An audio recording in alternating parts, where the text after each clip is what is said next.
ស្ដីបងប្អូនទាំងអស់គ្នាថ្ងៃនេះខ្ញុំនឹងបង្ហាញនៅវីដេអូភាគទី2ដែលជាភាគពិសេស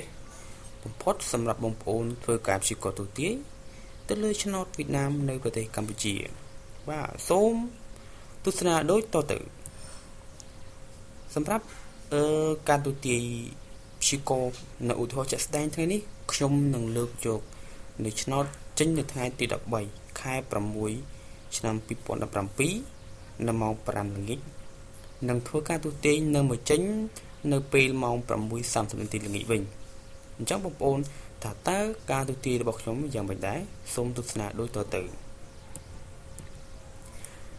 បាទចំពោះឆ្នោតវៀតណាមចេញពេលថ្ងៃនៅម៉ោង5នៅទី13នេះគឺជាសាក្សីលេខដែលបានចេញនៅថ្ងៃទី13ម៉ោង5ឆ្នាំ2017នេះមានចំពោះពួក A បងប្អូនបានឃើញហើយចំពោះពួក A គឺមានលេខ532បងប្អូនឃើញទេនេះចេញនៅថ្ងៃទី13ខែ6 2017ហើយចំពោះប៉ុស B CD បងប្អូនជាកាត់ខ្ទង់ទេនេះចំពោះពួក B ចេញនៅ809ហើយប៉ុស C ចេញនៅ938ហើយប៉ុស D ចេញនៅ308ពេលថ្ងៃបងប្អូនណាអញ្ចឹងចំពោះចេញពេលល្ងាចម្ដងតើចេញយ៉ាងម៉េចចំពោះពេលល្ងាចវាមាន6ប៉ុសដែលប៉ុស A មាន3ប៉ុសហើយ BCD គឺមាន3ប៉ុសដែរនឹងសំដៅលើ3លេខប៉ុស A ចំពោះប៉ុស A បងប្អូនអាចទស្សនាបានប៉ុស A មានលេខដូចជា254 002និង087ហើយប៉ុស B មាន061ប៉ុស C 708និងប៉ុស D 806បាទអញ្ចឹងការទូទាយវាយ៉ាងម៉េចដែរសូមទស្សនាបន្តទៀតនេះចំពោះការទូទាយព្យាករណ៍របស់ខ្ញុំនឹងយកលេខថ្ងៃដែលចេញនៅថ្ងៃពេលថ្ងៃមកព្យាករណ៍ចាក់នៅពេលយប់បាទនៅថ្ងៃទី13ហ្នឹងអញ្ចឹងមានដូចជាលេខ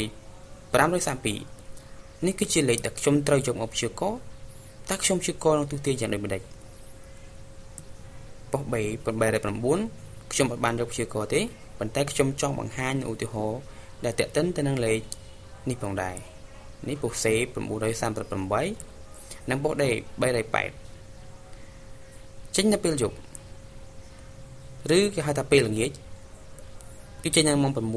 នាទីគឺប៉ុស A មាន3ប៉ុសមានដូចជាលេខ254 002 087ប៉ុស B មាន061ប៉ុស C មាន708និងប៉ុស D ចេញ806ដែលខ្ញុំបានបង្ហាញអំពីខាងដើមដែលតេតិនទៅនឹងឆ្នោតចេញវីណា24អញ្ចឹងការទូទាយយ៉ាងម៉េចសូមទស្សនាឲ្យច្បាស់ទាំងអស់គ្នាមកដល់ហើយប៉ុស A 532បងប្អូនចាំទេកាលពីវីដេអូភាគទី1បានបង្ហាញរួចមកហើយថាតើការទូទាយយ៉ាងម៉េចដែរចំពោះ532ខ្ទង់ទី1បងប្អូនចាំទេនៅវីដេអូភាគទី1គឺកើនឡើង3ដងដូច្នេះ5កើនឡើង3ដងគឺមក8លេខ3កើនឡើងម្ដងគឺខ្ទង់កណ្ដាលហ្នឹងអញ្ចឹងវាមកលេខ4លេខ2គឺជា special number ដែលហៅថាលេខពិសេសគឺវាគូវាមកលេខ9ពីចុះមកលេខ9អត់មានឡើងអត់មានចុះមកលេខដក5ទេអញ្ចឹងបងប្អូនគួរចាំវីដេអូភាគទី1បង្ហាញច្បាស់ណាអំពីការធ្វើបែបនេះជាហោហែមក8គឺ special number លេខពិសេសមកលេខ1លេខ4មកលេខ5លេខ9គឺចុះមកលេខ6មកទៀតហើយហោហែអញ្ចឹងលេខ4កើន3លេខគឺមកលេខសំទោសលេខ1កើន3លេខគឺមកលេខ4លេខ5កើន1លេខគឺមកលេខ6ហើយលេខ6ថយចុះ3លេខគឺមកលេខ3លេខ4មកលេខ7លេខ6មកលេខ7លេខ3មកលេខ0បាទនេះគឺលេខ7គឺមកលេខ0លេខ8សំទោសលេខ7គឺមកលេខ8ហើយលេខ0គឺមកលេខ7បាទនេះគឺជាលទ្ធផលនៅខាងចុងដូច្នេះយើងឃើញថានៅក្នុងចំណោមលេខទាំងនោះគឺមានលេខមួយដែលចេញនៅប៉ុស A គឺ087បងប្អូនចាំទេប៉ុស A ចេញពេលជប់ទី13ខែ6 2017គឺមាន087 ចាំទេបងប្អូនបាទអញ្ចឹងគឺយើងឃើញថា532ចេញទៅពេលថ្ងៃគឺមកចេញទៅពេលយប់គឺ0.87ពួក A អញ្ចឹងទស្សនៈបន្តទៀតតើមានអីកាត់ឡើងបន្តទៀតបាទសូមអញ្ជើញមើល394មកលេខ601បាទ918ចុះមកលេខ225នេះឥឡូវយើងមកដល់លេខ532គឺ532គឺលេខខាងដើមអញ្ចឹងយើងធ្វើការទូទាយត្រឹមតែ10ខ្ទង់ប៉ុណ្ណោះទេគឺចាប់ពីលេខខាងដើមមកដល់លេខខាងដើមវិញគឺយើងឈប់ធ្វើការទូទាយ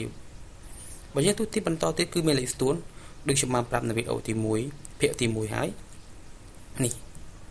ជឿឃើញទេនេះលេខដែលត្រូវចេញគឺចេញ394រហូតដល់532លេខខាងដើមវិញនៅក្នុងនោះគឺមានលេខ601ដែលនៅក្នុងប៉ុស្តិ៍ B នៃវីដេអូនៃខាងដើមគឺខ្ញុំបានបង្ហាញហើយគឺនៅប៉ុស្តិ៍ B គឺចេញ061អញ្ចឹង601ក៏ជាគូនៃ061ដែរដូច្នេះសរុបលទ្ធផលគឺចំពោះការចេញលទ្ធផលសរុបដែលតេតិនទៅនឹងលេខ532គឺមានលេខ087 708និង600និង601ចំពោះ